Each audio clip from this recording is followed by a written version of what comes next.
নমস্কার, আমি শিখা। বাঙালিয়ানাতে আপনাদের স্বাগত। আজ আমি সাদা ধবধবে নারকেলের নাড়ু বানিয়ে দেখাবো। ভালো লাগলে সাবস্ক্রাইব করে পাশে থাকবেন। তো চলুন দেখে নেই এই রেসিপিটি।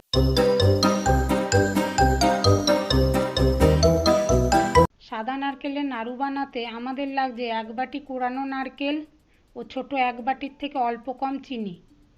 প্রথমে গ্যাস অন করে একটা কড়াই বসিয়ে দিলাম এবং এর মধ্যে কোরানো নারকেলটা দিয়ে দিলাম। এবারে এই নারকেল কোড়ার মধ্যে চিনিটাও দিয়ে দিলাম। একটা স্প্যাচুলারের সাহায্যে এগুলোকে ভালো করে মিশিয়ে নেব। এই নারকেলের নাড়ু করার সময় গ্যাসের ফ্লেমটা লো করে নিতে হবে এবং একটু বাদে বাদে এইভাবেই চালিয়ে যেতে হবে।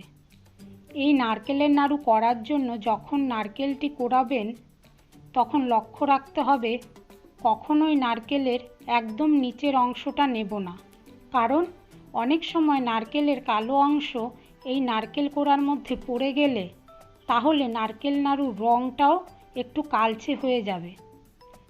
তাই যদি নারকেল নাড়ুর রঙটা সাদা রাখতে হয় তাহলে নারকেলের ওপর অংশটা নিতে হবে। এইভাবে মেশাতে মেশাতে চিনিটা মেল্ট হয়ে আসবে এবং নারকেলটাও বেশ ভেজা ভেজা হয়ে আসবে। এটাকে কন্টিনিউয়াসলি চালিয়ে যেতে হবে। চালানো বন্ধ করলে অনেক সময় নিচ থেকে লাল হয়ে যেতে পারে এবং এতেও নাড়ুর রং নষ্ট হয়ে যেতে পারে।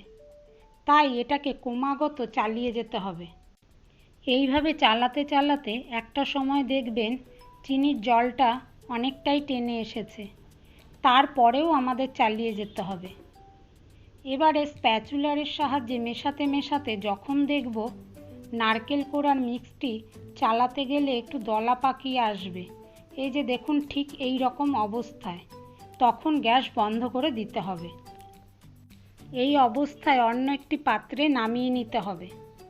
এবারে অল্প গরম অবস্থায় একটু একটু করে চেপে চেপে মিশিয়ে নিয়ে হাতের সাহায্যে গোল গোল করে দিলেই সাদা নারকেলের নাড়ু রেডি হয়ে যাবে।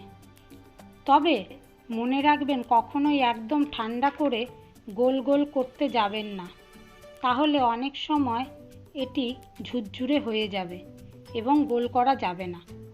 এইবার আমাদের নাড়ু রেডি।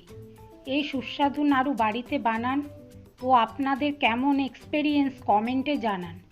ভালো লাগলে লাইক করুন আর আরও রেসিপির জন্য সাবস্ক্রাইব করুন। ধন্যবাদ।